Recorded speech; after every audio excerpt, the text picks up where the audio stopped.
प्राचीन काल में एक बादशाह था जो नेक दिल और शरीफ था, लेकिन उसमें हिकमत की कमी थी। इस वजह से वह हमेशा ज़हीन और अक्लमंद लोगों की तलाश में रहता था, जो उसकी सल्तनत को बेहतर बना सकें, उसे तरक्की की राह पर ले जाएं और उसके दुश्मनों को उसके सामने सिर झुकाने पर मजबूर कर दें।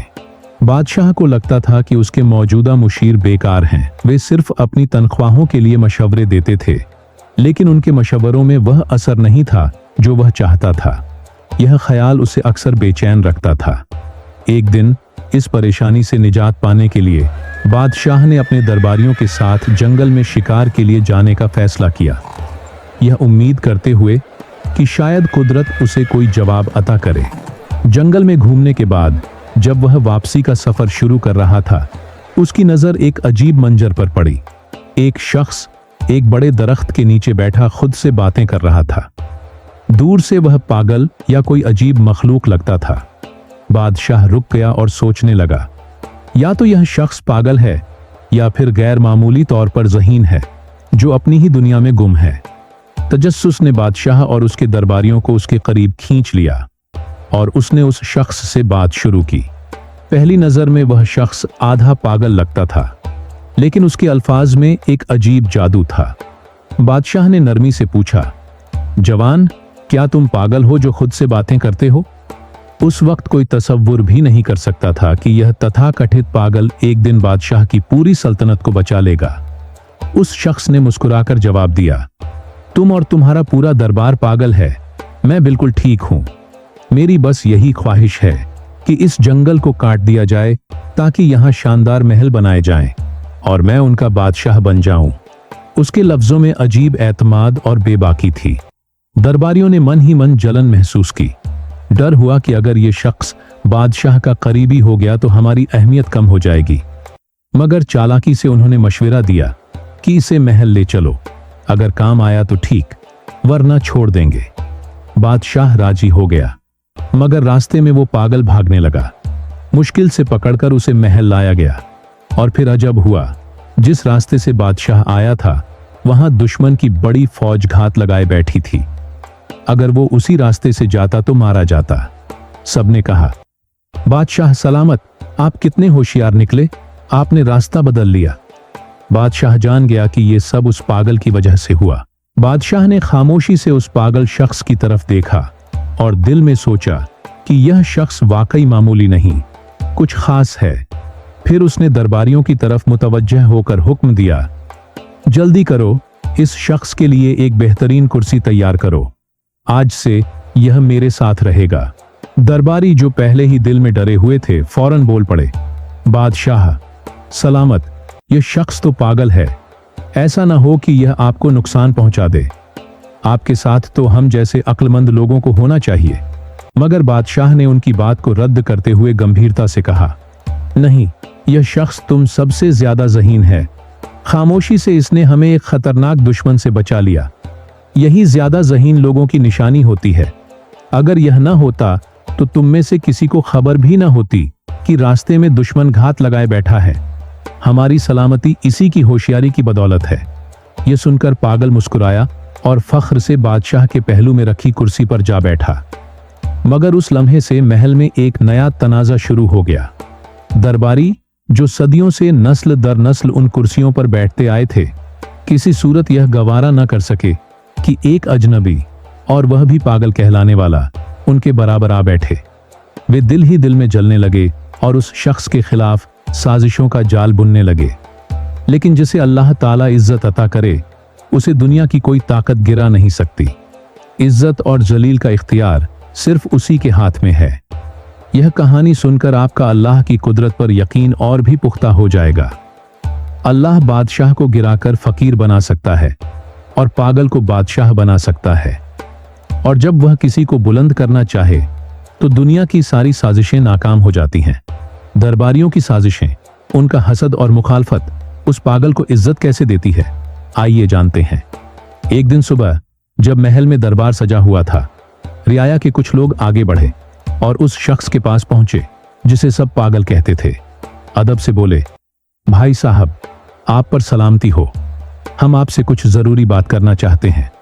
रियाया ने बात करते हुए कहा, भाई साहब, आपको हमारे बादशाह के उसूलों और दरबारी आदाब का कुछ अंदाजा नहीं।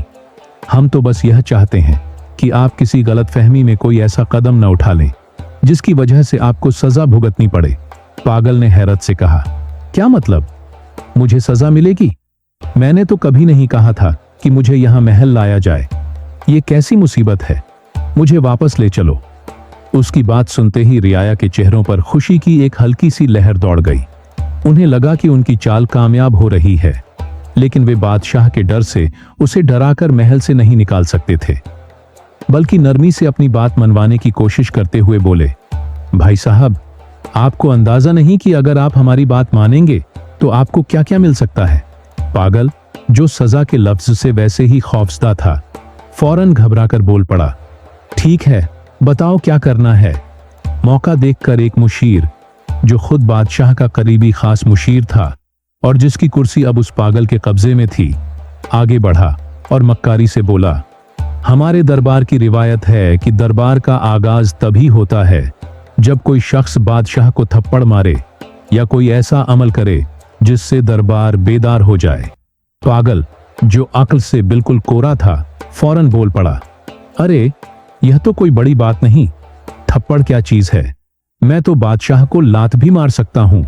रियाया ने उसकी बेवकूफी पर हंसी छिपाते हुए उसे शाबाशी दी और खुशी से और उकसाया, जब बादशाह कुर्सी पर बैठे तो तुम जाकर उसकी गर्दन पर जोरदार थप्पड़ रसीद कर देना, फिर देखना बादशाह इतना खुश होगा कि तुम्हें ढेर सारे इनामात से नवाजेगा। पागल ने भोलेपन से बात मान ली। अगले दिन जब दरबार लगा और बादशाह तख्त पर जलवा अफरोज हुआ, तो पागल निहायत सादगी से आगे बढ़ा और एक जोरदार थप्पड़ बादशाह की गर्दन पर दे मारा। थप्पड़ इतना जोरदार था कि बादशाह का ताज दूर जा गिरा, लेकिन जैसे ही ताज जमीन से टकराया, उसके नीचे से एक खतरनाक बिच्छू निकल आया। बादशाह फौरन चौंक कर खड़ा हो गया और उसे समझते देर न लगी कि अगर वह ताज सर पर रख लेता तो बिच्छू उसे काट लेता। शुक्रगुजारी से भरे दिल के साथ बादशाह ने पागल को सीने से लगा लिया और खुशी से कहा, मेरे अजीजों, यह सिर्फ एक शख्स है जो मुझसे सच्ची मोहब्बत रखता है। अगर इसने मुझे थप्पड़ न मारा होता तो शायद आज मेरा आखिरी दिन होता। बादशाह के हुक्म पर पागल के लिए एक शानदार दावत का इंतजाम किया गया और साथ ही उसे एक खूबसूरत महल भी इनाम में दे दिया गया। रियाया, जो पहले ही उससे हसद में मुब्तला थी, अब और भी परेशान हो गई। उनके दिलों में खौफ बैठ गया कि अगर यूं ही सिलसिला चलता रहा तो यह पागल उनकी सारी कुर्सियों का वारिस बन जाएगा। चुनांचे वे आपस में सरगोशियां करने लगे, यह बंदा तो बहुत तेजी से ऊपर जा रहा है, कुछ करना पड़ेगा वरना हमारी सारी इज्जतें और रुतबे खत्म हो जाएंगे। दूसरी तरफ वह आधा पागल दिल ही दिल में सोच रहा था, यह रियाया तो वाकई बड़े सच्चे और हमदर्द लोग हैं। देखो कितना जबरदस्त मशवरा दिया था। खुशी खुशी उसने दिल में फैसला कर लिया कि अब से जो भी यह लोग कहेंगे वही मानूंगा। अगले दिन रियाया दोबारा मशवरा करके उस पागल के महल पहुंची। वे सब अंदर से जल रहे थे, मगर जाहिरी चेहरों पर मुस्कुराहट सजाए बैठे थे। एक मुशीर ने नरमी से बात शुरू की, भाई साहब, कल की तरकीब कैसी लगी? अगर आप थप्पड़ न मारते तो बादशाह आप पर शक करता और शायद आपको सजा भी हो जाती। पागल, जो अब इत्मीनान से महल में रह रहा था, मुस्कुराकर बोला, हाँ बिल्कुल, आप लोग बहुत अच्छे हो, आपकी तरकीब ने मेरी किस्मत बदल दी। रियाया ने मौका गनीमत जाना और अगला जाल बिछाया, लेकिन यह तो सच्चाई है कि जिसे अल्लाह रखे उसे कौन चखे। जितनी मर्जी कोई तुम्हारे खिलाफ साजिश करे, लेकिन अगर तुम सच्चे हो और अल्लाह तुम्हारे साथ है तो कोई तुम्हारा कुछ नहीं बिगाड़ सकता। रियाया ने पागल को मुखातिब करते हुए कहा, अब एक और बात सुनो। सुबह जब दरबार लगे और बादशाह कुर्सी पर बैठने लगे तो तुम फौरन उसकी कुर्सी देखना, तुम्हें आधी बादशाही मिल जाएगी। ये काम आसान नहीं, लेकिन तुम तो बहादुर हो, कर लोगे। पागल जल्दी से बोला, एक क्या, मैं तो 2 कुर्सियां भी खींच सकता हूं। रियाया ने हमेशा की तरह उसे शाबाशी दी और रुखसत हो गया। सुबह दरबार में वही हुआ जो रियाया ने पागल को करने को कहा था।